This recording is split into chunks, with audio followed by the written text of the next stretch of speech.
So today I wanted to talk a little bit about the future of computing. I think that's kind of in tradition with JSConf and kind of talking about the present and the future. But I wanted to start today by looking at where we've been. So in computing, computing started as a computer was something that took up a whole room. It was something that only a government had access to. This is an ENIVAC. It was a computer that was developed in the United States. It ran on vacuum tubes. That's what all those little knobs are. And essentially, people ran around in suits, changing vacuum tubes frantically while this computer started to compute or try to compute something for us. And so this is very inaccessible to obviously the average person. And over the next 10 years, these computers became accessible to people in large corporations. They became accessible to people in universities. This is one of my favorite pictures in computing. This is a PDP-11, which is I don't know if any of you actually studied that in university, but it's a fantastic architecture for its time. And this is Kernighan and Ritchie at Bell Labs, one of my favorite research institutions. And I always like to imagine that they're inventing the C programming language. But this computer is 1,000 times faster than the previous one. It's 1,000 times cheaper. It's now accessible to more people, and this trajectory increased. I think from here people know kind of the story. Computers got less expensive. They got even more powerful. People at companies had access to computers, and then they were able to start having them in their homes.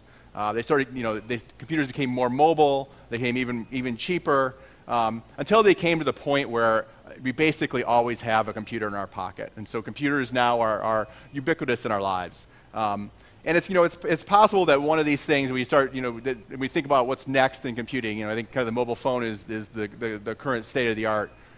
We start thinking about what's next. It's possible that something like a watch or something like a pair of glasses are really the next thing. But I really believe that the next things that are going to be big in computing are the things that are already in our lives, the everyday things that are already in our lives. Light switches, electrical sockets, doorbells, stoplights. These are the things that are I think that computing is going to go to next, and is really where a lot of change in our lives is going to occur.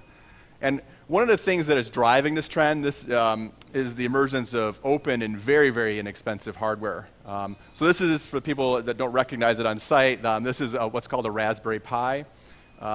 This is for $45 US. It's a fully featured computer. It can run a full OS. It has HDMI out.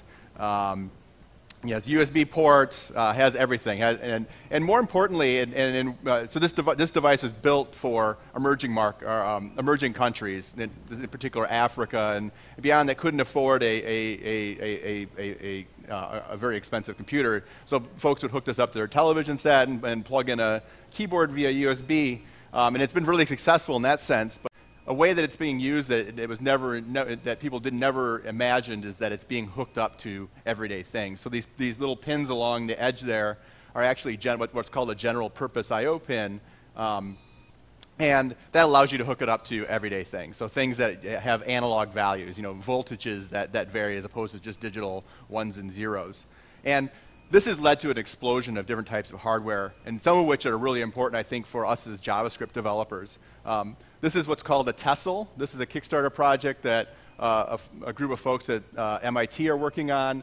This runs JavaScript natively on an embeddable piece of hardware. It actually compiles it to Lua, the Lua VM, and runs it. But you can hook in all these little connectors. You can hook in additional things, temperature sensors, Bluetooth connectors, all sorts of things that allow you to interface it with the physical world. And it's not alone. There's another Kickstarter project that's even more interesting in my perspective called Esprino, which is a completely open hardware design that runs JavaScript natively. And what's really interesting about this is you can take this and add it to your hardware, add it to your projects, either in a personal sense or in a professional sense, and build things that build upon this platform. And so, the trend I'm trying to lead you here is that this hardware is becoming much more accessible. And even the enclosures, so when you start thinking about you need to enclose these, if you want to use them in the real world, typically you need to enclose them in plastic or something like that. Even the way you design these physical enclosures is becoming software. I actually just discovered this program this week. It's called OpenSCAD. And essentially what this is it's a programming language for building 3D models. So I want to build, here I'm building an enclosure for the Raspberry Pi that I showed earlier. And if you notice to the left, you have a programming language that almost looks like JavaScript. And basically what it allows you to do is to express the 3D model that you want to build. And so here, it's a little small and hard to read, but basically I'm taking two cubes and I'm differencing them. And that's producing this kind of this box-like enclosure that I'm going to use for my Raspberry Pi. So this is not obviously not completed. I just started on this week. But you know, the thing to notice is that everything is becoming much more. It is being driven by software. And so, in my opinion, software is eating hardware. This is an Apple I, and so when they built the Apple I is the very first computer that Apple made. The software on this was really more like hardware. All those chips along there that Steve Wozniak, he basically designed the program by putting different chips on the board. And you know, you contrast that to the previous slide where everything was basically specified with software. You can see the arc of where we're going, where computers used to be, you know, literally pieces of hardware that you glued together, and where, you know, we got the term bugged because an actual moth flew into a computer and caused a short between one of these electrical circuits. The trajectory is that if you start thinking about 5 years out, everything is going to be software. And I think a project that I saw that kind of takes this all, glues this all together is a project that I saw on Kickstarter called The Good Night Light. And I think this is a really interesting example is because it's taken something that's really simple. It's a light, and it's only a light, and it's made it really interesting using the things that I've just talked about, the computation and connectivity. So this light is, you buy them in a pair, and it has a twist. And so it's maybe a little hard to tell, but on the top of this light, there's a little chimney, and that's the button for the light. And what you do is you give one of these lights to one of your loved ones. And when you push your chimney, it doesn't turn on your light, but it actually turns on their light in their house. And so this is a way that you can tell somebody over a distance that you're thinking about them, or whatever. And I think this is really cool. It's taken something that's very simple. It has a real-world user interface, and it's made it better with computing. And I think this is the kind of shape of what computing is going to look like in the future, where you interact with things in the ways that you're used to doing, and computing is completely behind the scenes and just makes it happen in the way that you expect. As mentioned in both of my intros, I worked for a company called Nest Labs. So Nest Labs is building a thermostat. I guess you guys obviously have air conditioning here, but allows you to control the temperature in your house. And what this did is it dynamically detected what temperatures you liked at what times. It could detect if you walked past the thermostat and automatically turn itself off and save energy for the house and save you money. But when in working on that, I learned that when you go to do this for real, it's really difficult. So the Internet of Things is very difficult, and there's a number of problems that you actually have to solve before you can even get started. And the reason for this is that these real things in our lives are actually really dangerous if they fall into the wrong hands. So if you think about the previous example of a thermostat, if somebody has access to that, and I actually come from a very cold place in the United States, in Michigan in the very north, where it can drop to -10 Celsius. If a hacker gets access to that and basically turns off my heater, it has life-threatening consequences. And so when you start building real-world products like this, you need to think about these things up front. So how does this device authenticate? Who has access or who has authorization to use a device like this? And then how do these devices communicate with applications? And so I thought I would, there's a number of models about how this would, potentially work. But I thought I would talk about that, controlling a light as one example. And one of the major ways that people are talking about solving this problem is through a messaging approach, because these devices aren't always connected. They, for power reasons, for connectivity reasons, you can't always assume that they're connected at all time. And so a messaging approach works really well for this. And so, you could think about this as in terms of it sending commands to the light and sending responses back from that. So in this case, I'm using what's called a switch command to turn on the light. The light responds and says, "Okay, I got your command. I've turned on the light, and now it's on."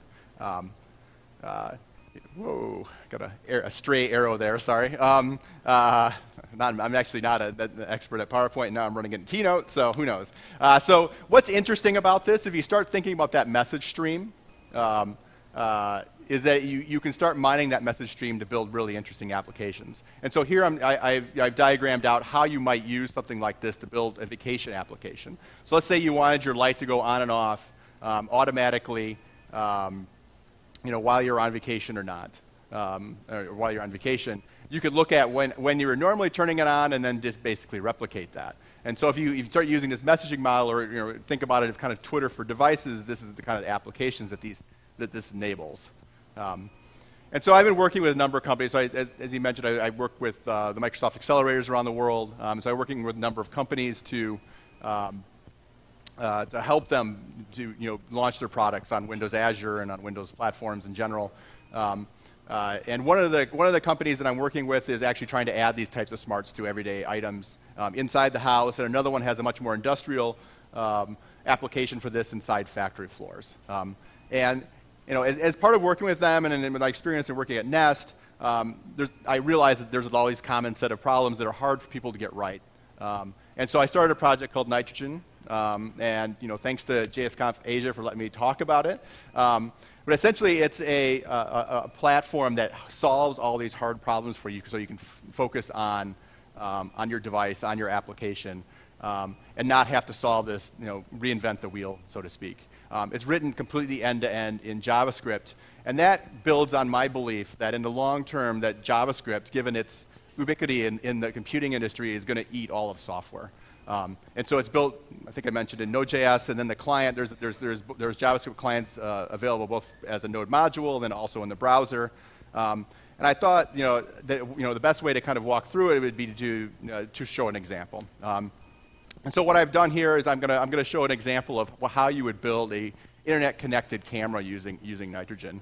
So this is a Raspberry Pi again. The Raspberry Pi has a module you can buy to add on that hooks in, and it's a camera. So that's the camera connected with a lead to the Raspberry Pi. And so I've put this in an enclosure, and I put it in the front window of my house and one in my garage, and I've connected it using Nitrogen. So I'm going to switch over, hopefully to GitHub, and show you what the code for this looks like. So another thing is all this code, so all the code that Nitrogen and all the sample code that I've written is all Apache 2 licensed. So you're welcome to use it in your projects, to use it at home for fun or whatnot. And so oh my gosh, that's small. That's right. That better? Okay. And so this is an example of a device application. So this is running on the Raspberry Pi, running as a Node application, and it's simple, and that's really the goal of it, right? So there's really only one line that's interesting here. So I have a configuration section where I define all the cameras that I have, and then essentially I do a service connect, and this handles all that heavy lifting that we were talking about in that kind of list of pain that we have when you start doing Internet of Things projects. It does all the authorization, or all the authentication, and all the authorization, and it returns a session that we can use for subsequent things. And then I also, start a new camera manager, and the manager inside Nitrogen essentially follows that stream of that kind of Twitter stream of messages for the camera and reacts to command messages that are sent to it. So in this case, I'm following all the messages to and from this camera and reacting appropriately. And so one of the other things that I've built as part of Nitrogen is a really simple kind of administrative. One more time. Does that work? One more time. Nope, not that many times. All right. So I built a really simple admin tool. And what this allows you to do is see how these devices are operating in your in the kind of the network that you've set up. And so I'm going to try here, Wi-Fi willing and demo gods willing, to actually take a picture of. I have a picture of my garage, and the application that I'm thinking of here is kind of using it as an alarm. Unfortunately, where I live in Santa Cruz, California, there's a little bit of kind of casual theft of bicycles. So actually, right here, I have a camera that's in my garage, looking at a set of bicycles that we have. And so it's dark. This makes me jet lagged just looking at it, and I did that a little bit too fast. But what I just did there is I issued one of those commands to that camera in my garage, and it responded back with an image. And so you can see, I'll do one more. Queues up the snapshot command, sends it over to California. California camera takes a picture and sends it back. And so that's the idea. Yeah, thank you. thank goodness it worked. And so that's the general idea, right? So you have these commands that are kind of well-defined with well-defined schemas, and then these applications can use these commands to control things in the real world. And what's interesting about that is the application knew nothing about the device. It doesn't know how that device is implemented. It doesn't know what kind of camera it is. It just knows that if it issues a camera command, that this camera can answer to it. And what's interesting about that is you can start building up really interesting applications. And so one of my art projects is using the camera out the front of my house. I'm trying to take a picture of sunset every day for a full year, and then I'm going to put it on a poster or something. So we'll see. But of course, the Node. For those of you who have done Node, the Node ecosystem is amazing. I thought I was going to have to write my own sunset calculator. No, of course not. There's already an amazing package called SunCalc that allows you to calculate the sunset of any place on Earth. Thank you. Hopefully you're out there and you hear my thanks. So what I've done is, looks really complicated, but it's actually pretty simple. I calculate the sunset time for when the sun is 0.3 degrees above the horizon, because I don't want it to be down completely. Otherwise, it's not a really interesting picture. Then I just basically look to see if I have any of these sunset commands already. And the real meat of this is I essentially send it a message and I say, hey, at this sunset time, just take a photo for me and put it into this device's feed. And that's really it. And so what I've been doing is essentially collecting these. Whoops. Oh yeah. So and so I ran this before. So I stacked up. So right here you can see these are all actually commands in the future, and I've stacked up all these. So it's ready to take sunset images, and of course I have 1,000 IP messages. I knew that was going to happen. Hang on. Hopefully. There we go. Whoops.